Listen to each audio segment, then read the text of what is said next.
शिव जब वहां आया तो उसने तीनों को अंदर झांकते हुए देखकर खुद से कहा, ये सब यहाँ क्या हो रहा है। यह कहते हुए उसकी नज़र आंसू पर गई और उसने सबको इग्नोर करके उसके मुंह को अपने हाथ से ढक दिया। फिर उसे उठाकर दूसरे रूम में ले गया। रूम में अंदर जाते ही शिव ने रूम को अंदर से लॉक कर दिया। आंसू जब पीछे मुड़ी तो उसे देखकर गुस्से में लाल हो गई। तभी शिव ने उसके पास आते हुए कहा, तुम मुझे इग्नोर क्यों कर रही हो। आंसू ने रूड होते हुए कहा, तो क्या करूं, आपके पीछे पीछे घूमूं। शिव ने स्माइल करते हुए कहा, हाँ बिल्कुल वैसे ही जैसे पार्वती जी शिव जी के चक्कर लगाती हैं। उसकी बातें आंसू के गुस्से को और बढ़ा रही थी। तभी उसने चिढ़ते हुए कहा, मिस्टर शिव्यान ओबरॉय, ना तो आप वह शिव हैं और ना ही मैं आपकी पार्वती। तो अपनी यह बकवास बंद करो आप और हटो मेरे रास्ते से। उसकी बात सुनकर शिव ने जिद पर अड़ते हुए कहा, नहीं हटूंगा छोटी चुहिया। आंसू ने गुस्से में अपना सिर पकड़ लिया और उसे कहा, और कितने नाम दोगे आप मुझे, मेरा खुद का एक नाम है। यह कहते हुए उसने अपनी बात पर जोर दिया। शिव ने उसे फ्रस्ट्रेट होते हुए देखकर कहा, अच्छा तुम जाना चाहती हो ना, जा सकती हो। उसकी बात सुनकर वह जल्दी से जाने लगी। तभी शिव ने उसे रोकते हुए कहा, इतनी भी क्या जल्दी है, पहले मुझे गुड मॉर्निंग विश करो फिर चली जाना। यह कहकर उसने अपने दोनों हाथ बांध लिए और डोर से टिक कर खड़ा हो गया। उसकी बात सुनकर आंसू ने गुस्से में खुद से कहा, गुड मॉर्निंग, हाँ इनकी शक्ल देखकर तो बैड मॉर्निंग हो गई मेरी। उसने शिव को मन ही मन कोसते हुए देखा और फिर बेमन से उसे कहा, गुड मॉर्निंग। उसकी बात से परेशान होकर आंसू ने कहा, फिर कैसे बोलूं। यह सुनकर शिव होठों को तिरछा कर मुस्कुराया और उसे कमर से पकड़कर उसे अपने करीब ले आया। फिर उसकी आंखों में देखने लगा। आंसू का माइंड उसे रिजेक्ट करने के लिए कह रहा था, पर उसका दिल जैसे उसकी दिमाग की सुन ही नहीं रहा था। शिव को अपने इतने करीब देखकर उसकी आंखें बड़ी हो गई। फिर उसने खुद से कहा, यह मुझे ऐसे क्या देख रहे हैं, यह करना क्या चाहते हैं। शिव ने उसकी सवालिया नज़रों का जवाब देते हुए कहा, डोंट वरी, मैं तुम्हें किस नहीं करूँगा, अब तुम खुद ही मुझे किस करोगी। उसका कॉन्फिडेंट देखकर आशु ने एरोगेंट कहा, ऐसा कभी नहीं होगा। उसका बात पर शिव ने स्माइल करते हुए कहा, ऐसा बहुत जल्द होगा, अब तुम मुझे खुद किस करोगी। यह कहकर उसने अपने होठों से उसके माथे को छू लिया और उसके माथे से अपना माथा जोड़कर कहा, गुड मॉर्निंग मेरी छोटी चुहिया। आंसू उसकी आंखों में देखकर उसे अलग हुई और भाग कर वहाँ से चली गई। वह अभी भी स्माइल करते हुए उसे ही देख रहा था। उधर कियान ऑफिस आ गया था और अपने कैबिन में बैठा काम कर रहा था। तभी फोन की बीप की आवाज़ ने उसका ध्यान अपनी ओर खींचा और वह टेबल से फ़ोन उठाकर उसे चेक करने लगा। फ़ोन में देखकर उसकी भौहें तन गई। थोड़ी देर बाद विला में था। शाम ढल चुकी थी और धीरे धीरे अंधेरा हो गया था। सुहानी बालकनी में खड़ी गहराती शाम को देख रही थी। अचानक उसे अपनी कमर पर किसी के हाथ महसूस हुए। वह उस छुअन को पहचानती थी, इसीलिए उस एहसास को फील करते ही उसके होठों पर स्माइल आ गई और तभी उसने धीरे से कहा, आप आ गए। कियान ने अपनी गर्म सांसें उसकी नेक पर छोड़ते हुए कहा, हाँ। यह कहकर उसने सुहानी को अपनी तरफ पलटा और उसकी आंखों में देखते हुए कहा, क्या तुम थोड़े टाइम के लिए मेरे बिना रह सकती हो। यह सुनकर सुहानी की पकड़ उसके कपड़ों पर कस गई और वह उसकी आंखों में सवालिया नज़रों से देखते हुए बोली, कहाँ जा रहे हो आप, मैं भी आपके साथ जाऊंगी। उसने यह इतनी मासूमियत से कहा था कि वह अपनी बात से एक छोटी बच्ची जैसी लग रही थी। कियान ने उसके चेहरे को अपने दोनों हाथों में भर लिया और उसकी आंखों में देखते हुए कहा, 24 घंटे, सिर्फ 24 घंटे बाद मैं वापस आ जाऊंगा। उसकी बात सुनकर सुहानी उसके गले लग गई और उससे कसकर पकड़ लिया। उसकी मौजूद पकड़ से वह उसके अंदर उठ रहे जज्बातों की लहर को महसूस कर रहा था। वह उसे एक पल के लिए भी अलग नहीं होना चाहती थी। फिर कियान ने जब उसे खुद से अलग करना चाहा तो वह उससे अलग नहीं हो रही थी। उसके जाने की वजह उसे बेचैन कर रही थी। सुहानी को अजीब सी फीलिंग आ रही थी। उसका दिल जोर से धड़क रहा था। कियान ने उसके सिसकने की आवाज़ सुनी तो उसने सुहानी के सर पर सहलाते हुए कहा, हे सिली गर्ल, तुम रो क्यों रही हो? उसके पूछने पर भी उसने कुछ नहीं कहा तो उसने सुहानी के चेहरे को अपने हाथों में थाम लिया और उसके चेहरे को थोड़ा ऊपर करके देखने लगा। उसकी नाक लाल थी और आंखों में आंसू भरे थे। उससे रोते देखकर कियान ने उसे समझाते हुए कहा, मैं बस 24 घंटे के लिए जा रहा हूँ। फिर सुहानी ने पलकें उठाकर उसे देखते हुए कहा, पता नहीं क्यों बहुत अजीब लग रहा है, आप मत जाइए ना। कियान ने उसके आंसू पोंछते हुए उसे फिर से समझाते हुए कहा, मैं कल रात तक वापस आ जाऊंगा, सिर्फ एक दिन की ही तो बात है।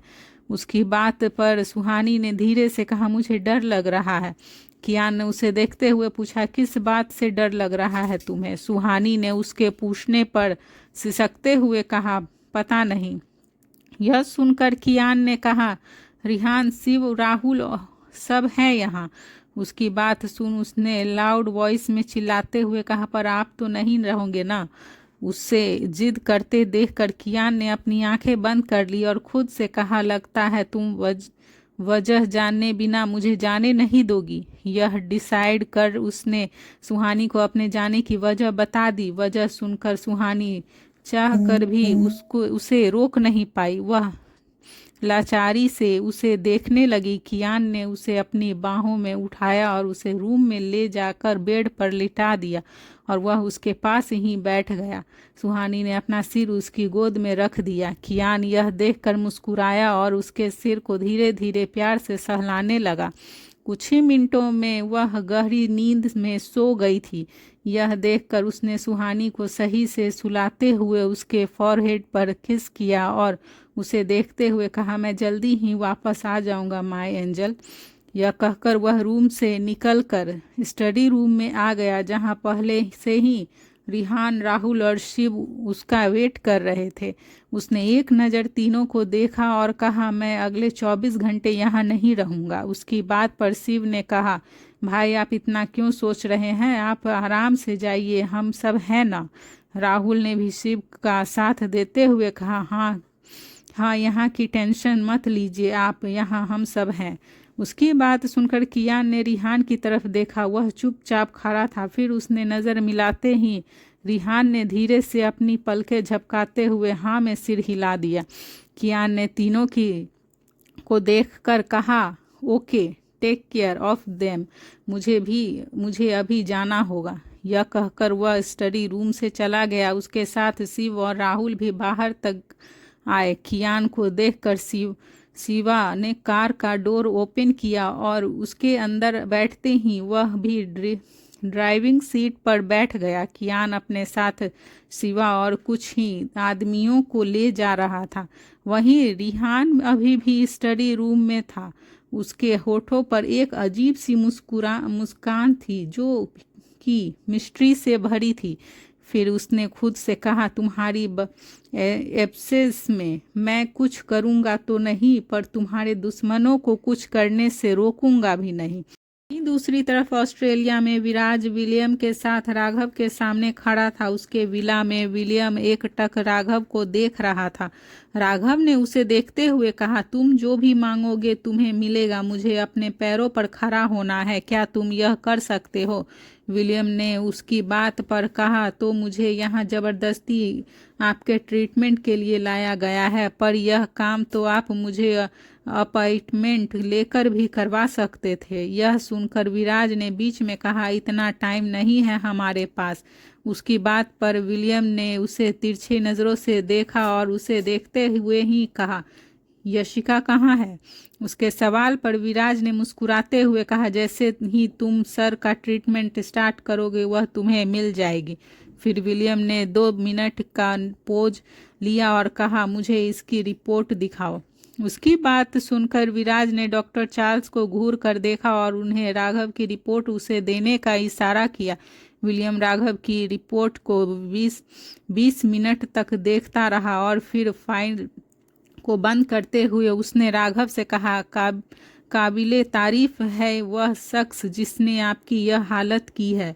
उसकी रिपोर्ट देखकर ऐसा लगता है कि उस आदमी को 206 हड्डियों को 2006 तरीकों से तोड़ने का एक्सपीरियंस है। यह सुनकर राघव ने गुस्से में अपनी मुट्ठी को कसकर बंद कर लिया और वहीं विलियम की नज़र अपनी बात पूरी करते ही विराज पर चली गई। वह उसे ही खा जाने वाली नज़रों से देख रहा था, पर उसे विराज पर हंसी आ रही थी और तभी वह उसकी शक्ल देखकर मुस्कुराने लगा और उसने अब देखते हुए कहा, ठीक है, मैं यहाँ सर्जरी करूँगा।